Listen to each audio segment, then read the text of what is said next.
Yun, magandang araw sa inyo lahat. For today's video, dahil nandito tayo sa project site, gagawa tayo ng ulam. No expenses budget, no?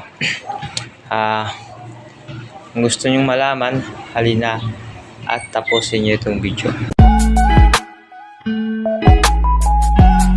Diyan mga idol, dahil wala tayong budget o wala tayong gagastusin, hanap muna tayo ng taong pwede natin mabulol-bululan.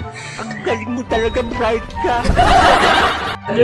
Sakto, unang bumungad, magagandang boka, ating bibitawan. Nagawa tayo ng ulam na pangmalupait. Yung ulam na hindi mo makalimutan. Pwede na. O, diba? Effective, bigay agad. Dito, bumaba na ako, tapos bumili na ako dito ng ating lulutuing ulam. Fresh from the palengke. Kuha muna tayo dito ng magandang anggulo para hindi magulo tingnan. Dito, ang ating lulutuin, tokwang walang gastos ang ating iahambalos. Napainit ko na dyan yung mantika, inugasan ng tokwa, tapos sabay sinausaw sa kumukulong mantika. Pero niluto ko dyan muna, pinag-golden brown ko na para pagkahiwa ay akma. Dito mga idol, akin ang hinango ng ating may hiwa-hiwa ng pantay at malumanay ang ating tokwang kahaluan ng sibuyas at mayonnaise. At sabay pinas-forward ko na ng ito'y hindi matagalan.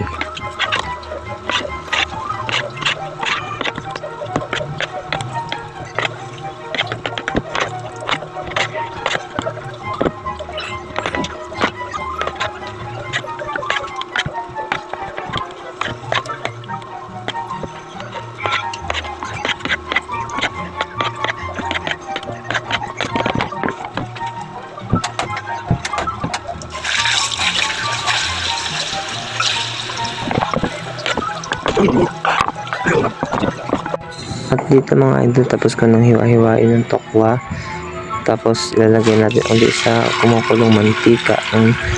At habang hinihintay maluto ang tokwa, pinagayat ng siling green at sibuyas. Sinamahan ko na rin yung durog na paminta para sa tokwa, dagdag pang palasa.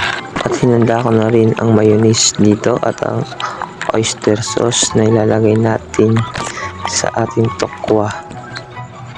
Haluin na natin dito ang oyster sauce at mayonnaise ng mabuti, nang sa gayon ang lasa tayo ay makapagkampante. Nagyarang ka na rin ng magic sarap para sa sarap na hinahanap-hanap.